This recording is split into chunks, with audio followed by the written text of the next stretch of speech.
Hi, I'm Annapolis Mayor Josh Cohen with your weekly video update for June 8th, 2010. In this week's update, I'm going to talk about the budget. This video will probably go a little longer than most because there's a lot of information to share. Last night, on Monday, June 7th, the City Council adopted the fiscal year 11 operating budget. This is the budget that takes effect starting this July 1st. The budget represents a fundamental change, restructuring in how the city has been spending money. For starters, the budget reduces spending by $11.4 million. That represents a 13% drop in spending, which to my knowledge is the single largest drop of any city in Maryland this year. The budget accomplishes my two main objectives from the outset, which were to balance the budget without raising the property tax rate if at all possible, and we accomplished that. In addition, the budget restores the reserves to the 10% level required across all funds, and it protects public safety by avoiding the layoff of a single police officer or firefighter. This budget is not the end of the process. The budget leaves very little margin for error. The revenue estimates and the expense projections are conservative, so I'm comfortable with the estimates, but there's very little there aren't very many pools of money sitting around in the budget in case we overspend somewhere. Let me give you an example of how it's different this year than in prior years. Previously, the City Council, just as a regular budgetary procedure, would budget vacant positions. So they would budget salaries either 100% or 60%, some amount for positions that were going to be vacant. In addition, a number of expenses such as travel and supplies and contractual services and special projects throughout the city were funded at much more robust levels.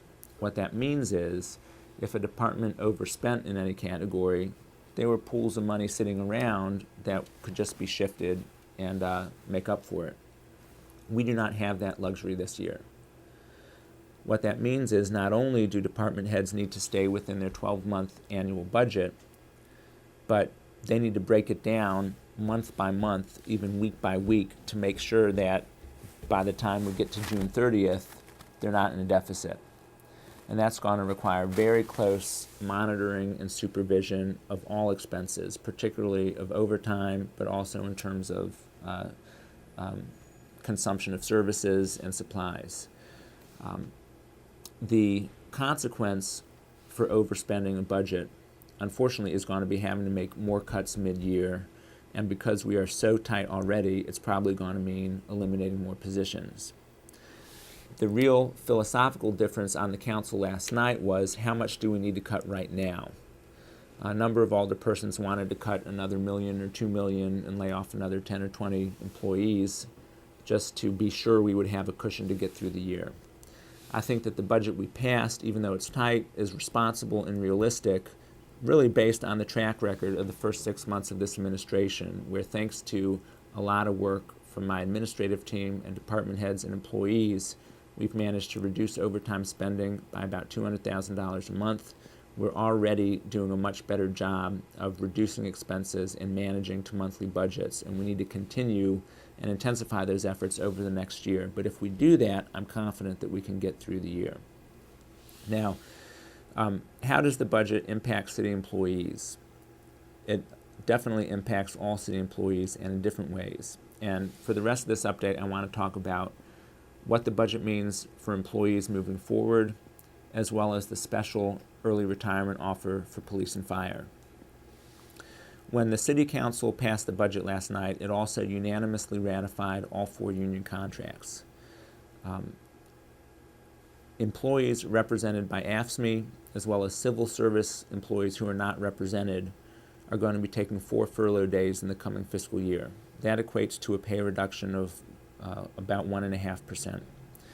Police will be taking 5 furlough days, which is about 1.9% pay reduction, and fire will be taking 3 furlough shifts, which equates to 9 furlough days, which is just about a 3.5% pay reduction.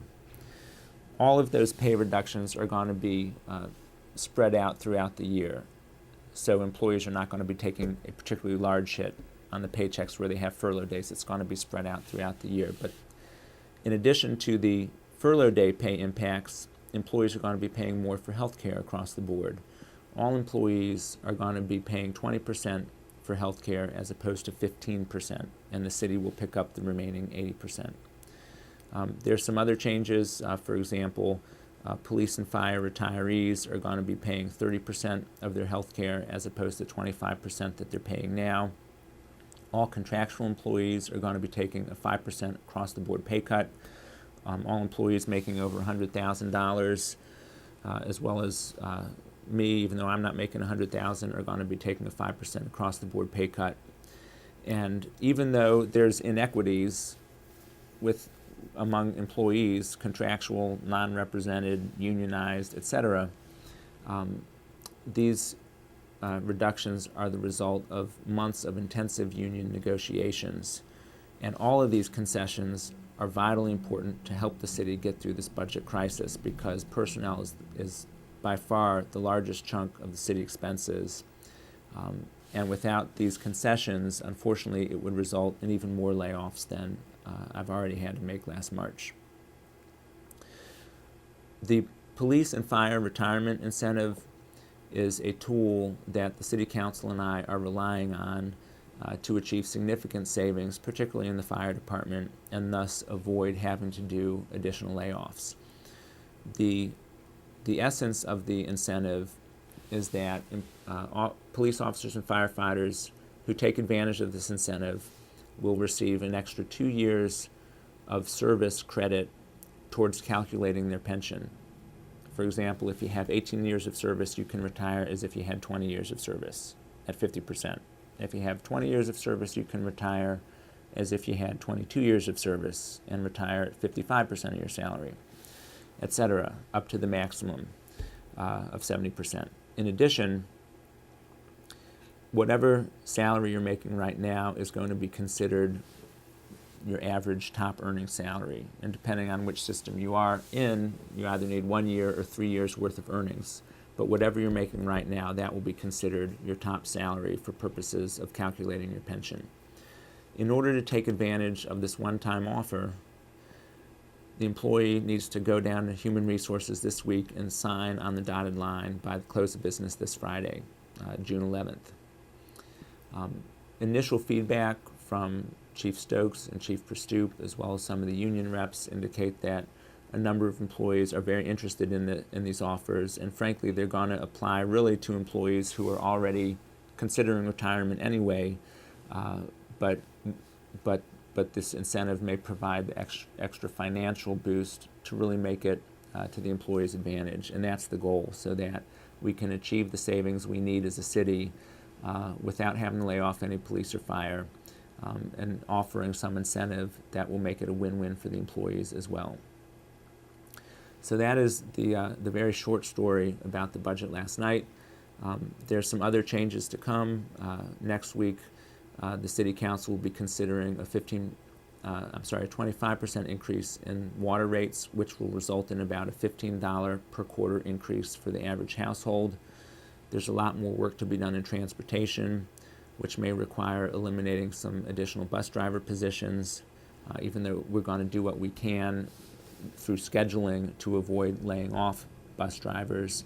But we're going to be experiencing significant cuts in service, such as eliminating the C60 route and the C40 route and holiday service, increasing bus fares, etc. There's a lot more work that's going to continue to be done. But the budget last night represents a significant step forward. It fundamentally redirects the direction that the city had been in financially. 3 months ago, I used the analogy of a financial train wreck. This budget has turned that train around. Unfortunately, we had to make very drastic course corrections in order to do so, and we're not out of the woods yet, but we're in the right direction. And it's going to take all of us continuing to pull together to get there, but we will, and we'll do it successfully. As always, you can reach me at 410-263-7997. You can email mayor@annapolis.gov, and you can visit my blog, mayorcohen.com, and leave a comment. Thank you for watching.